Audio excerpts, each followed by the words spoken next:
everyone, welcome back to another episode of Hysterrified Podcast, a horror movie review podcast. I'm Paola. I'm Danielle. And today we are talking about the 2018 movie Hereditary. This is a good one. So Hereditary is a 2018 American supernatural horror film written and directed by Ari Aster in his feature film directorial debut. It stars Toni Collette, Alex Wolff, Millie Shapiro, and Gabriel Byrne. Before we get into it, we want to let you guys know that this is going to be spoiler city. It's going to be a lot of spoils. And, very spoils, lots of them. Yeah, very much a lot of spoils. And, you know, if you don't care about that, if you haven't seen it and you don't care about being spoiled, then stick around, kid. Yeah, but if you do care, then, you know, you might want to watch the movie first and then come back. But you have to make sure you come back. Yeah, otherwise... otherwise...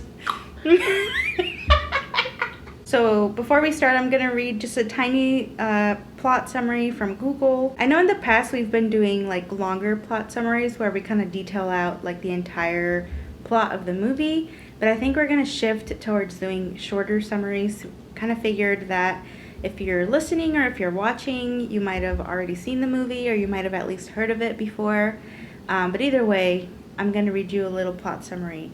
When the matriarch of the Graham family passes away, her daughter and grandchildren begin to unravel cryptic and increasingly terrifying secrets about the ancestry, trying to outrun the sinister fate they have inherited. So, good movie, eh? Yeah? It's really good.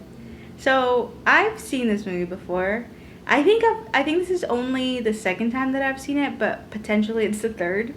And I remember seeing it in the movie theater when it came out and being, like, really shook, like, leaving and being, like, I don't know, it wasn't, like, scary in the sense that I didn't get, like, jump scared, or at least not that many times, I should say. But I just remember leaving the movie theater and being like, what the fuck did I just watch? Like, why do I feel so weird, you know? And just liking it, you know, ever since I saw it in the movie theater. And then we watched it, obviously, at home this time around. And we actually had purchased a Blu-ray because we really liked it.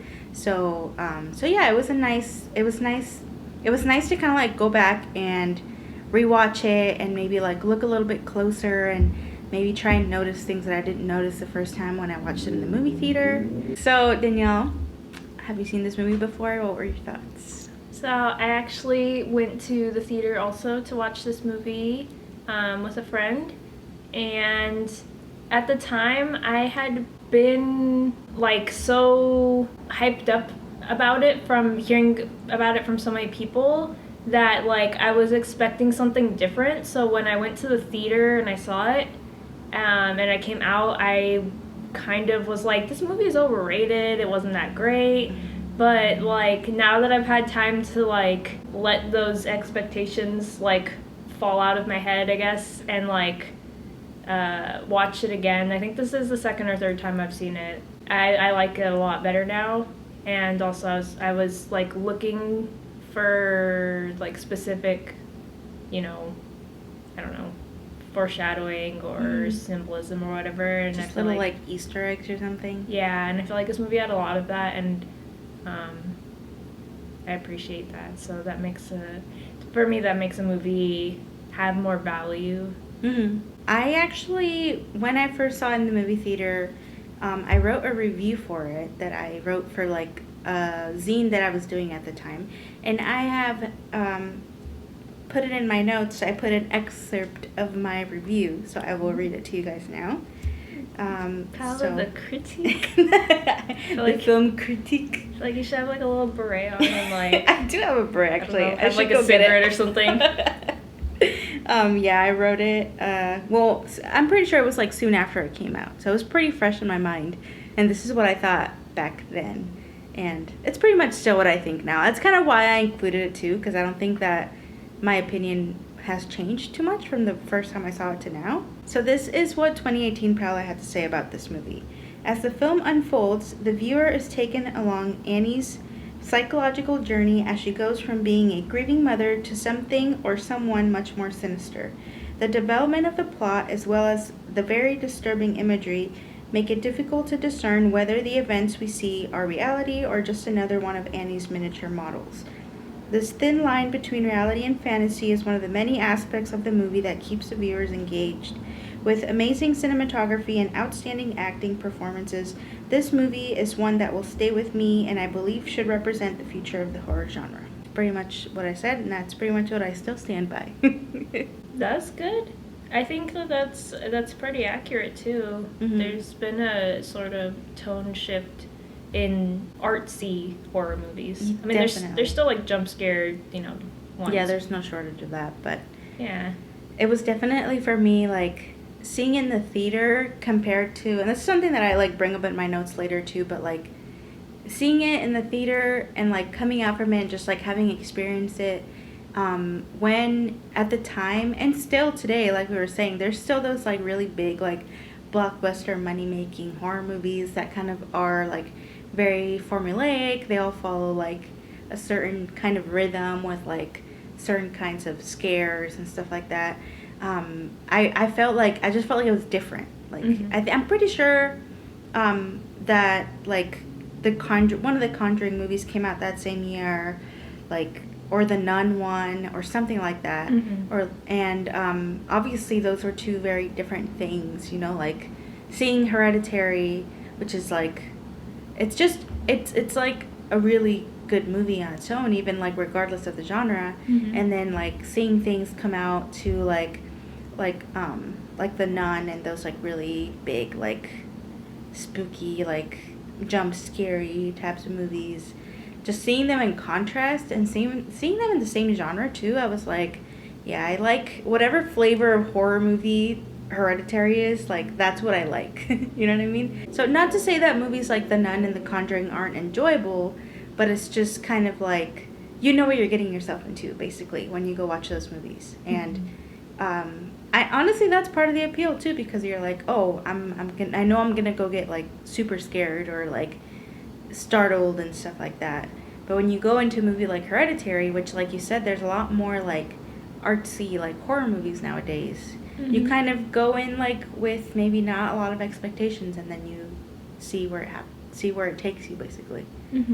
I saw that I was reading something about how, because I saw the Rotten Tomatoes score for the movie, and it was the fan score wasn't as high as I thought it would be, and so I went to go look and see what was up with that, and I came across an article saying about how the critics really liked this movie, but the fans had a lower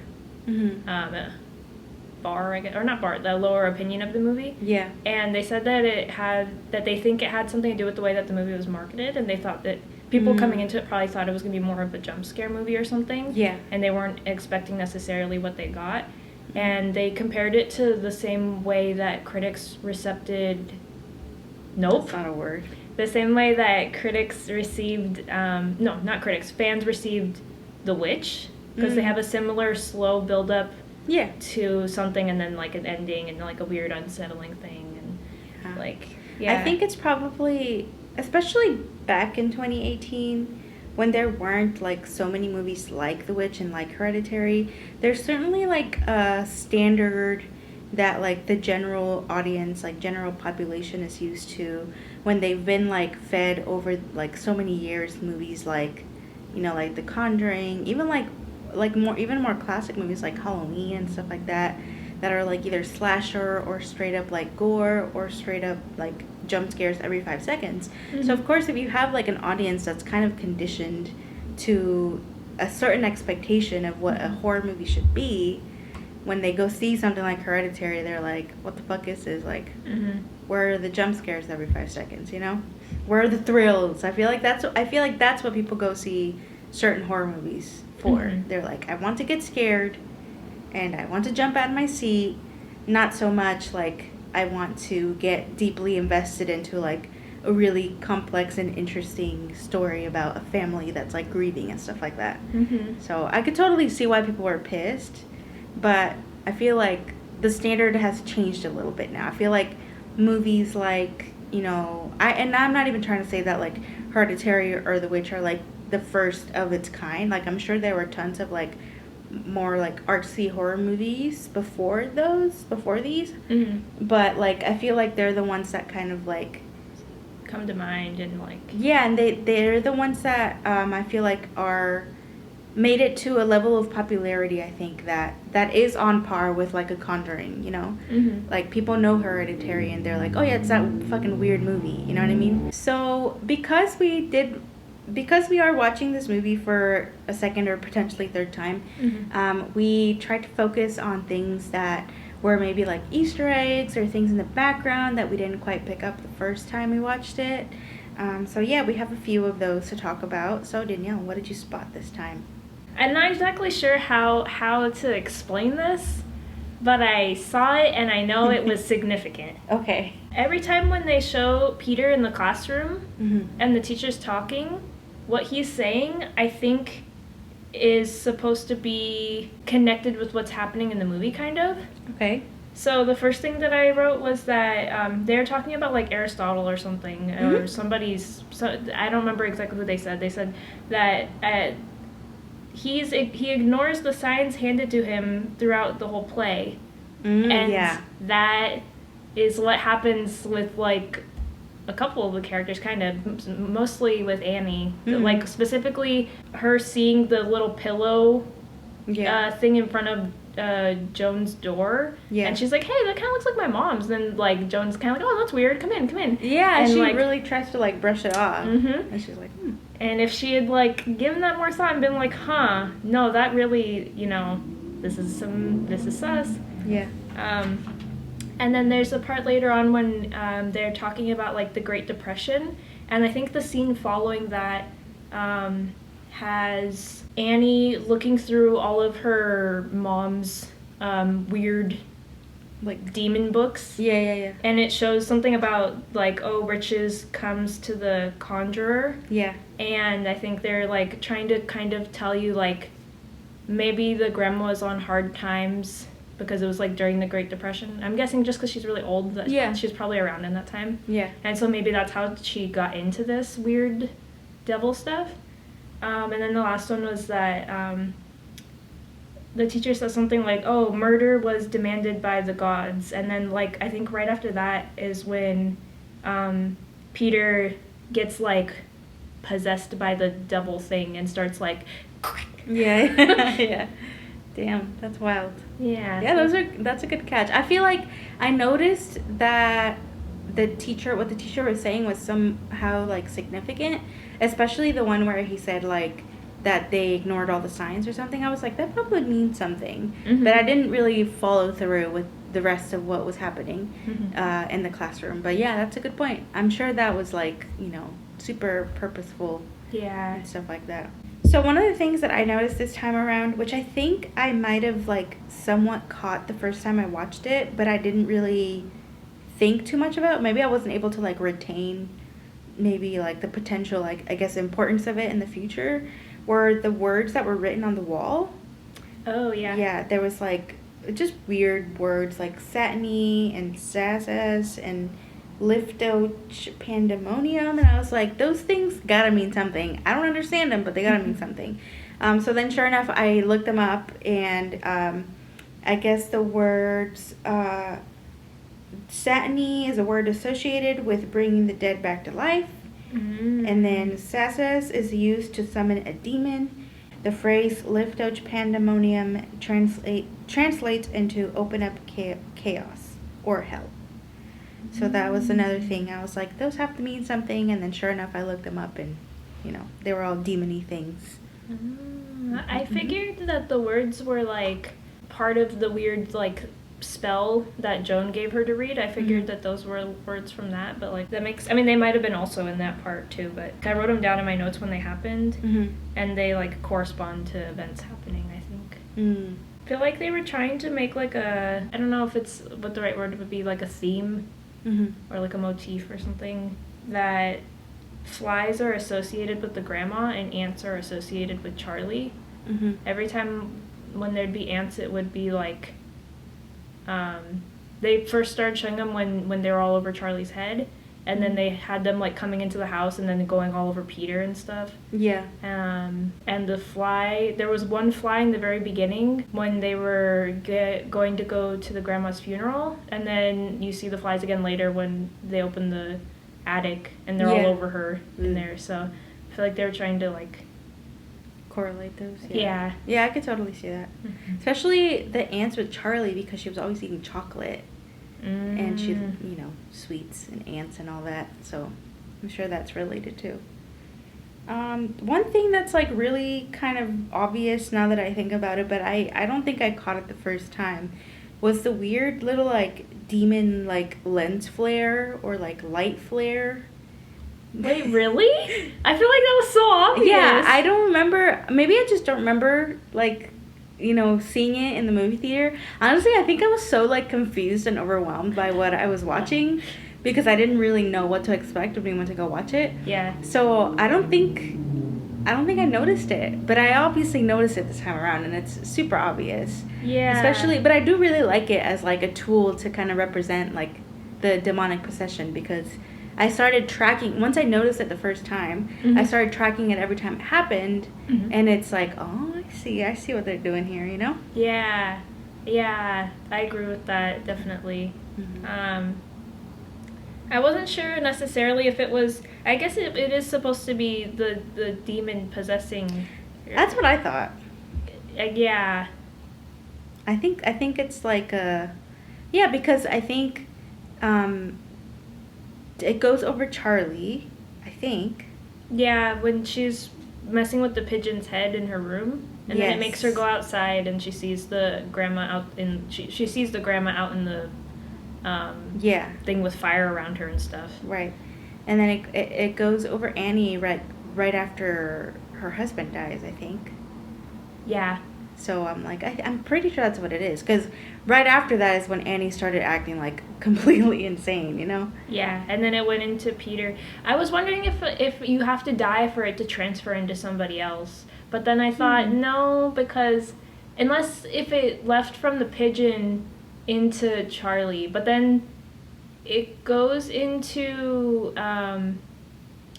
Peter when he's at school and he sees his reflection in the cabinet smiling at him weird. Yeah. And then, but from there it goes into Annie, and he didn't die. Right. So I'm not sure exactly, but I guess maybe it can move from body to body.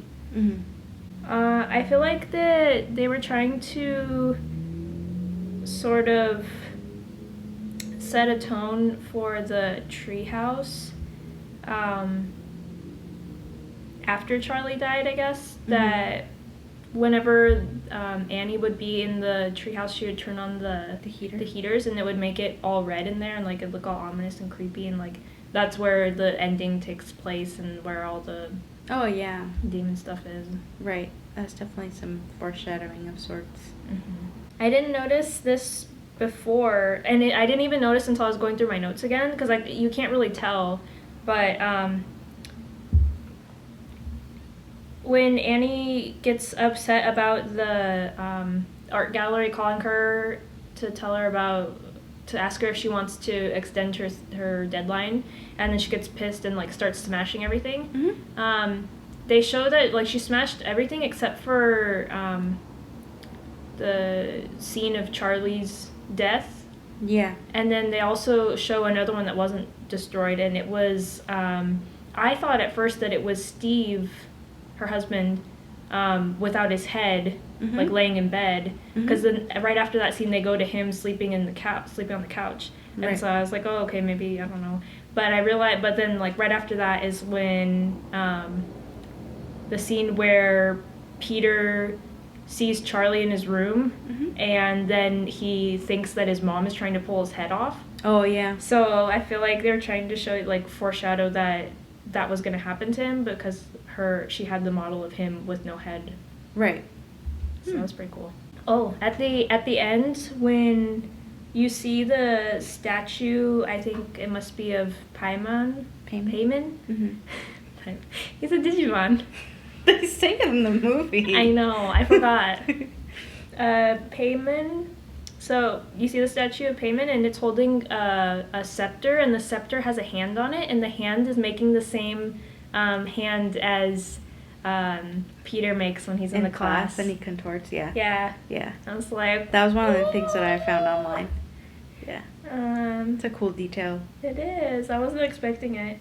So in doing research about, like, all the little hidden gems and stuff, I kind of fell into, like, a Reddit rabbit hole. There's a lot of really cool threads on Reddit. There's, like... I'll link them down below, but I looked at our horror and then our Hereditary. There's a whole, like, thread on Reddit, like, specifically for Hereditary stuff. So here are some of, like, the really, like, specific, you know, Easter eggs that people have found. And from what I could gather, like, these people have seen the movie, like, over probably, like, 5 times, maybe, like, 10 times even. And this is the stuff that they were able to spot. So the first one, this one really got me. So you know how when Annie goes over to Joan's house and they're doing, like, the seance thing, and she pulls out the little chalkboard because she says that was her grandson's chalkboard, right? Mm-hmm. Well, that chalkboard is in her trunk when she's leaving the craft store. Oh. So, like, she had just bought it. So that was obviously not her grandson's chalkboard. Damn. So I was like, damn, that's a deep, you know, like, that's eagle eye right there. That's really good. Yeah, so I was like, damn, good job. Good job, Reddit. And then this one is about the guy who is at the funeral, like the creepy smiling dude. He kind of, like, looks over at Charlie, or, like, she looks over at him and he's just, like, smiling or whatever. Yes. So he was at the end, he was one of the people that were, like, standing naked. Oh, okay. And apparently also, like, a lot of the people that were at the grandma's funeral are like the naked people at the end who are, you know, at the little ritual. So that was another thing. Okay. I was wondering what was up with that guy, because I wrote down, like, creepy security guard. He looked like. Yeah. So apparently he must have been, like, cool with the grandma there for the ritual at the end. Okay, so I don't know how anybody would have spotted this one, because I feel like the scene where Charlie's head gets cut off is, like, so fast. Like, everything happens so fast. Oh. But apparently the cult symbol is on the pole. You see it when he's driving to the party. They zoom in on it. Oh. They zoom in on it when he drives past the pole. They zoom in on it. I wrote that in my notes. That, like, it's like the cult knew that was gonna happen, and, like, she was supposed to die there. Yeah. That's what I feel like they were trying to say. Yeah, that, like, I read that and it gave me chills, because I feel like when I watched this movie for the first time, I was trying to kind of piece together, like, everything that happened. Like, why did Charlie die? Was it an accident? Was it not an accident? Like, was it meant to be because, you know, she needed to occupy this demon, like, the male form for the demon? So I was just kind of confused about all of that. But, like, knowing that, like, the cult symbol was on the pole, like, it makes it all really come together even more. And, you know, it was obviously not an accident. So it's kind of crazy. They really fucks with your head a little bit if you think about, did the mom knowingly tell Charlie to go with Peter, or did something in her make her tell Charlie to go with Peter because Charlie was supposed to die there? Because how else would Charlie get out there? Right. So it's like I don't know. It's weird. It's like did Joan come to the fucking party and put those nuts there? Because, like, I don't know. Yeah. Did Joan... Also, another thing I had a question... Well, I'll save it for later. Okay. Yeah, I think that was it, because the last one was the one about the arm. Yeah.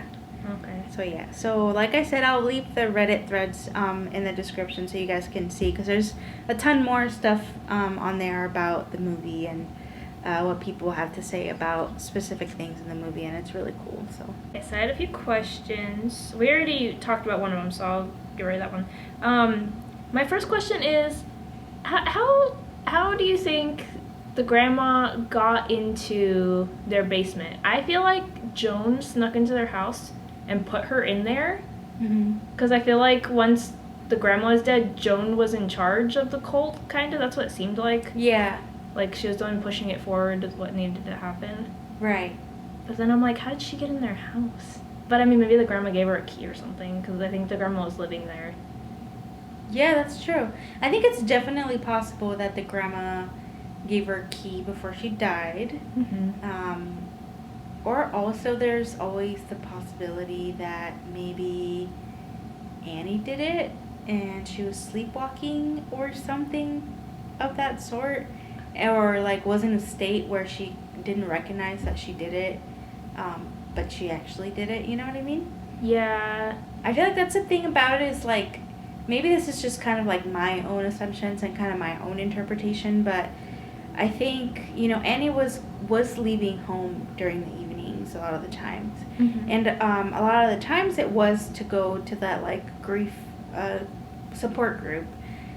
But, you know, who's to say that on one of those nights she didn't go and do something else? I don't know. Especially because, like, from what her, like, husband said, like, she was gone a lot, and they only showed us, like, a few of those times that she left the house.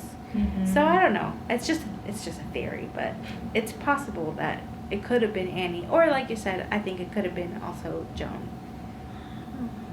That's interesting. I could see a case for... with the same by the same logic of did Annie knowingly send Charlie with Peter? Did she knowingly, you know, maybe not knowingly, like subconsciously she's been, like, indoctrinated into this, like, weird thing, and, like, she doesn't, like, know. Because there was, like, also the bit that they showed through the little I guess miniature scene of the fact that Annie's mom used to breastfeed either Peter or Charlie, one of the two. Yeah, I think Charlie, because I think she said she put a restraining order against her mom when she had Peter. Right. But, yeah. So maybe, like, she was in it, but she didn't realize that she was in the cult or something. You know what I mean? I don't know. I feel like there's a lot of ways that it could have gone, especially because it really established the fact that Annie is not, like, a super, like, reliable narrator, you know what I mean? Like, she's got mental health problems, she's going through, like, tremendous grief, and she sleepwalks. So Mm-hmm. they talk about a history of her doing something that she had no recollection of, or did it without any intention whatsoever. Mm-hmm. So I feel like it's not so big of a stretch to say that she could have potentially dug up her mom's grave. Yeah. So it said riches come to the conjurer, Mm-hmm. and the grandma, I believe, was the conjurer, because they had, like, a picture of her on the wall, and it said that she was the queen. Mm-hmm. And it seemed like in her photo album she was always, like, the one in the center of the photo, like, and everyone else was, like, worshipping up to her, I guess. Yeah. So it seems like she was the conjurer. So how's she gonna get the riches when she's just a headless corpse? I think What was the point? I think maybe she was originally the conjurer to get payment into Charlie's body, maybe. But I think Joan is probably the conjurer for getting Charlie payment into Peter's body, I would assume. Because the grandma's dead, you know, and she had virtually nothing to do with that because she was just a headless corpse. So I think, if anything, Joan is going to come into some money pretty quickly, you know? Okay. She's going to be fucking balling. Interesting. I think, I don't know. That makes sense. I guess maybe it seemed like, too, at the end that they were trying to say that riches were going to come to anybody who was a follower of Payman. It seemed like, I guess. Yeah. You just reminded me that, because you said Payman Charlie goes into Peter, so, like, at that point it's like it's one being of, like, Payman, Charlie, and Peter. Mm-hmm. And he's wearing the crown at the end, and they show earlier in the movie that the pigeon has a crown on its head in her little drawing. Yeah. And so by that logic, I feel like Payman had something to do with the pigeon, Mm-hmm. And by that logic, pigeons are demons. I was like, where's she going with this? But yeah, I agree. You know, pigeons are demons, and that is now canon. Everyone needs to know. Yeah, it's not that birds aren't real. It's they are real, and they're demons. You know, that makes perfect sense to me. Yeah. So, it tracks. It tracks. You know what? It really makes you think. It makes you think. So, Paola. Yes. What did you like about this movie? So, I liked a lot about this movie. Mm-hmm. First off, the acting, amazing, beautiful, Yes. chef's kiss. Oh. Toni Collette was amazing, and she deserves like all of the Oscars in the world. And she was totally snubbed, which I know it's like, you know, people have talked about it in the past, like the Oscars of that year. Hereditary wasn't even nominated, and she wasn't even nominated for Best Actress, which is insane. Are you serious? Yeah, it's because, you know, this is a whole topic of conversation, but like typically the horror genre gets kind of like snubbed, you know? Yeah. But anyway, she was really good in it. Alex Wolff was really good in it too. Yes. He was like really, really good in it. And yeah, it was just like really well acted movie. So if you were to watch it, even if you didn't like it, you'd have to say at least the acting was like immaculate Yes. vibes. It was so good. The part specifically where I wrote down like this is really good acting was when she snapped and yelled at Peter. Yeah. Oh my god. Like her vein was bulging in her head. She can't talk to me. I'm your mother. Yes. Yeah. She's like, no, I will take responsibility. Yeah. She's not a Christian. Yeah, there was a whole like TikTok trend a while back of people like dancing along to that speech, which is really funny. I want to see this after we're done recording. Please show me. Yeah. So yeah, if you haven't seen those, you should really look them up because they're hilarious. But yeah, she's great. She's really good. Also, I love at the end, like the very end, I'm pretty sure it's the last shot of the whole movie, when Alex Wolff is just kind of like fucking standing there being Payman, like eyes all watery, looks fucking deranged, and he's just like, you know, I'm fucking Payman now, but like the look on his face is just so like, it's crazy. It's crazy. Mm-hmm. So yeah, that was my first thing that I liked. What did you like?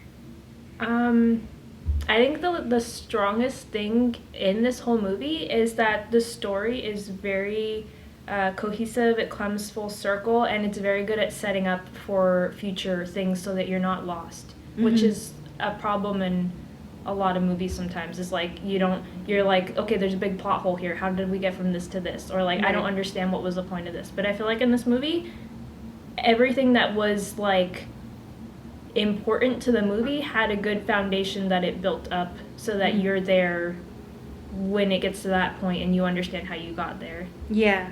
Which I really appreciate, especially. That's true. Yeah. That's very true, especially because kind of going off of that, one of the things that I liked was the pacing of the movie. To me was like almost perfect, and I usually tend to have like the biggest issue with the movie's pacing, like if it's too slow or too fast, or maybe like kind of glosses over some details, kind of like you said. And this movie gets it right because it is kind of a bit of a slower burn. Like, it's not as fast-paced as like some other horror movies, but it gives you all the information that it needs to give you, and it also kind of lets you like bask in those details. Like, you don't want to move on so quickly because you're really trying to like be in the world that these characters are in and kind of really understand their emotions and their motivation. So like, I really like how it's paced because it doesn't kind of rush you, or like it doesn't throw like again jump scares at you just for the sake of having like a thrilling moment. It's really like it wants you to be like right there with the characters, and I feel like that is one of the best things about it too, is like the fact that it really lays everything out for you, and it does it at a pace that like kind of lets you enjoy it without having to. I feel like you're always present. You're not thinking like, I wonder what's gonna happen next, or what the fuck just happened right now. Like, it's just kind of like you're here, you're with the characters, and you're following along, and it's like a very smooth storyline in that sense. And I feel like it makes the payoff at the end even better, because you've kind of been tracking all these things all along, and then at the end you kind of get to see that like full circle moment of why all these things were happening, you know? So yeah, I agree with that. I think that's a good point. Also, it's sort of related to that point, to the point we both were making, is that I think because it did such a good job with like setting things up and giving time for things to play out, that they didn't have to like over explain. Like you didn't get the cheesy part in the movie where they just like hold up a newspaper article and be like, oh my god, this, and this, and you're like, alright, you're just shoving, you know, information at me because you didn't have a way to present it. Right. So that they did a really good job of doing like show not tell. And even sometimes too, when they would tell just a little bit, and then they would like back it up with something else where they were showing it. Yeah. Like the part where Annie was saying about how the grandma wanted to breastfeed Charlie, and then they like, she didn't talk about it for very long, but then they showed the little diorama thing of it. So it's kind of like they're using those as like ways to either be flashbacks or foreshadowing. Yeah, true. So the next thing I really liked are like the really cool cinematography, and the directing I think is really good too. There are a few shots that stood out to me. I really like the like kind of point of view shot from like Peter's perspective after Charlie dies, and he's like kind of in disbelief of what happened, and he's like hesitant to look in the rearview mirror, and we get that from like Peter's perspective of like the camera kind of like, you know, inching its way to look at the rearview mirror, but then like backing away. I feel like that's really good. It's like a really unique way to kind of really encompass without even any dialogue, or like at that moment Peter wasn't distraught, he was just like in absolute shock. So that's a challenging thing to like represent on camera if you don't have any dialogue. So I feel like that was a perfect way to kind of like put us as the audience in Peter's shoes and say like he's like in so much shock that he can't even fucking look, you know, to see what happened to his sister. So I feel like that was a really clever way to kind of represent that. Another cool shot was when they're lowering Charlie's coffin, and we get like a very smooth transition from like the coffin being lowered on ground level, and then it goes into like underground. And then I think it fades into a black, and it leads to another scene, but I thought that was really cool too. And then there was a very quick kind of establishing shot of the house that goes from day to night in like one cut. Which I thought was really cool. I don't think I'd ever seen, you know, anything like that before, at least not recently, or not a lot. Not that you remember. Yeah, so I thought that was really neat too. But like those are only some, like there's so many, like this movie's so well directed, and the cinematography is really good. That was one of my points as well, that I even put specifically the transitions and the way that they use the miniature models to do transitions. Yeah. For the one that you were talking about, it made me think of a light switch for going between the day and night, and I thought that was really interesting. Yeah. I don't know how they did it, but they made it so smooth that it was like actually what was on the screen, like the actors, and then it was just the little model, the little miniature model. Like they like made it look like it transitioned. Yeah. But I didn't see like a seam where it. Right. And they did the same thing with the opening of the movie as well. Yeah. So it ended and started the same way. And then a lot of the ways that they filmed different scenes, they filmed them from really far away. So it makes, to me at least, it made me feel like I was looking into a model. Yeah. Like I was a person on the outside looking in. Yeah, I definitely noticed that too. Like just the camera placement in a lot of the scenes, especially like just in the house, or even when Annie's working in her little shop. like the way that they're framed definitely makes it look like, you know, you're supposed to be looking kind of into one of the windows of like a miniature, you know, like the kind of opening in the front of it or something like that. Based on your 2018 review, I didn't even think of the possibility of, I think you put something along the lines of that Annie could be just like imagining all of this inside of her models. Like, I didn't even think of that, but that is like totally could be a possibility, especially since her, I think they were trying to make it sound like because of the grandma's deal that she was trying to conjure up payment, that it caused the mental illness with her husband and with her son. And his brother? Yeah. Who committed suicide? So yeah, that's another thing too, is like, there's so many ways that you can interpret it that, you know, Annie is, as we said, not super emotionally stable. You know, she might have just imagined all of this in the context of like her mom. Maybe she discovered that her mom was in a cult and it kind of made her like spiral or something, you know? And kind of like, I mean, she was already making all the models of like what was happening. Yeah. You know, in the movie, so I don't know. It's possible. It's crazy to me too, because I didn't even think of her as being an unreliable narrator until you said like that she could be, and then I thought, you know what, she definitely could be. Like, I thought that it was more of like she was a reliable narrator, but she was just like having like shitty things happen to her and nobody was believing her because of like her family history. Yeah. But no, it could totally just be the other way around, and like I'm buying her. Right. Her narrating, even though it could be unreliable, yeah, which definitely. is crazy. I also really like the scene that the dream sequence. Oh. That was so cool. That was so cool. When she's, I don't want to be your mom. I never wanted to be your mom. I never want to be your mother. She's like, whoop.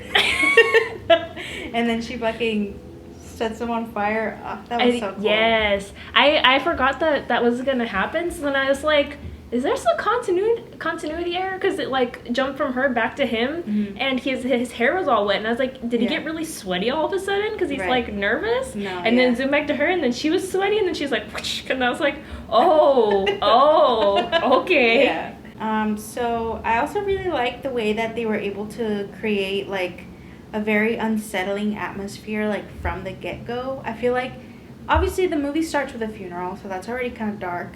But nothing had particularly gone wrong yet. Like, you know, they were just at the family funeral.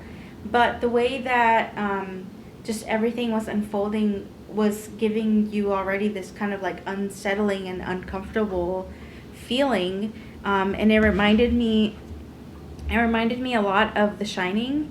Because in The Shining, like before anything even bad happens, like you just have this kind of like feeling, this like tension, this intuition that like something's gonna go wrong. So I feel like this movie does something very similar. Like from the beginning, you're already kind of like uncomfy, even though nothing necessarily bad has happened yet. I also really like the fact that the like really like visceral and scary parts in the movie like linger a little bit, and they like build that tension without necessarily releasing it so quickly. Because like going back to a jump scare, like you get scared and then you're scared and then like, okay, I'm done with that. You know what I mean? Like you get startled, I should say, and then you kind of see the thing that startled you, and then you are like, the tension is pretty much released, right?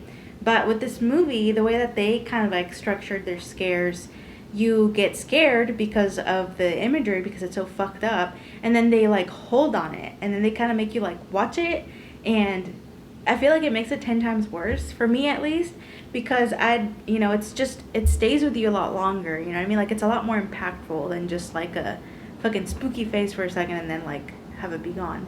So I kind of like the way that like they hold on the scares. I feel like they really, really build up that tension, and they don't let you out of it so quickly. Like they make you kind of stay in that like tense mode, if that makes sense. So like, for example, like when she's on the ceiling, you know, like she doesn't fucking move for a little while. She's just up there, and you see her, and she's up there, and you know that she's not supposed to be up there and that it's scary, but she's just up there. And then same with like, oh my god, the scene when she's fucking chopping her head off. Yeah. Honestly, that went on for a lot longer than I remember. And also the sounds. Ooh, the sounds. The sounds of her, like, fucking stabbing her neck. And then the thump at the end, like, when she finally, like, cuts her head off.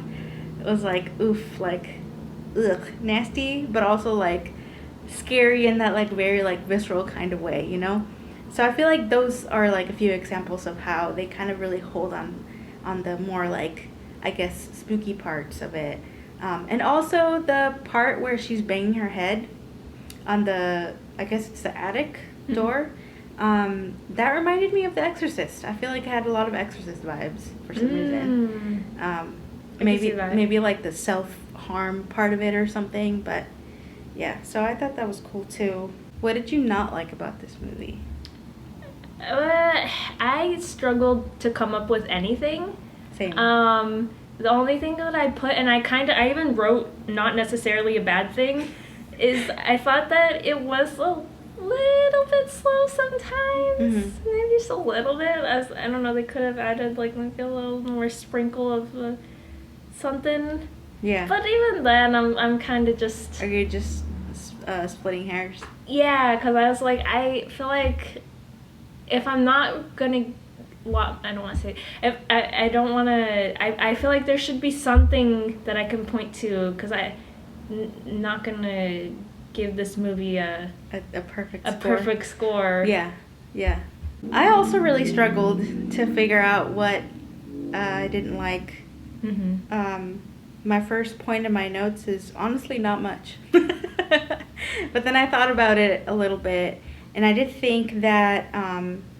it might have been cool, even though, like you said, not necessarily a bad thing, but it might have been neat to know a little bit more about the cult, because the only stuff that we really find out is from those books, like when Annie kind of like reads through them really quickly, and we find out about payment and stuff like that, but we don't really know about, you know, like the grandma and like kind of like her status in the cult. Like of course we kind of can gather from the end that she was somewhat of a leader or something like that.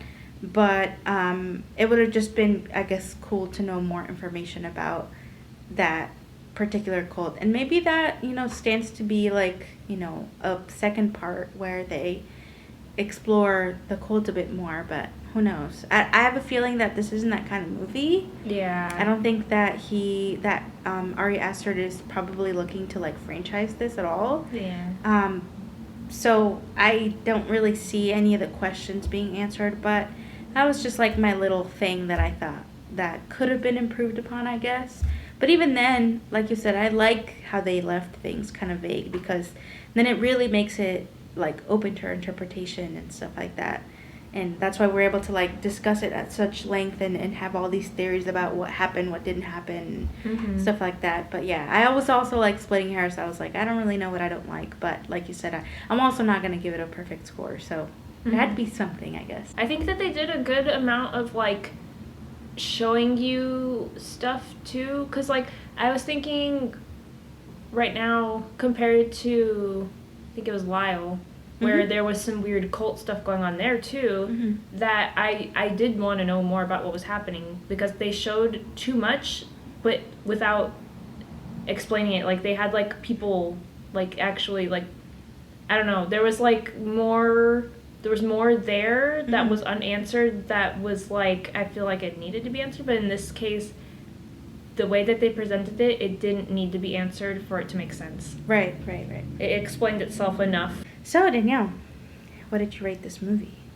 Oh, well, funny you should ask. I gave this a 9.3 out of 10 pigeon heads. Nice.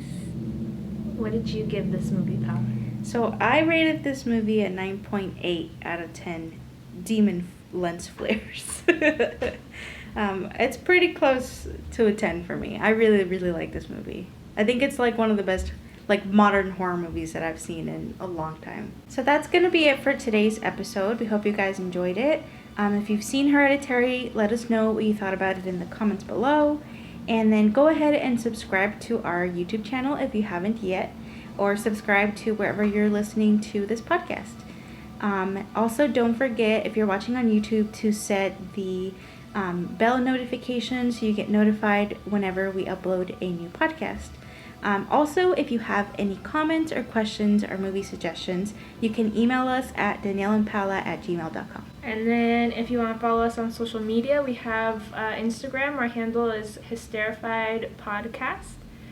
Sometimes we post little, funny bits on there or updates about what's going on. And then same for Twitter. The handle is hysterrifiedpod. And then again, we do post updates on there and, ask you guys questions sometimes and stuff like that. And then lastly, if you are listening through the Apple Podcast app, it'd be great if you give us a review and a rating. We appreciate it. Thanks for watching or listening. Bye. Bye.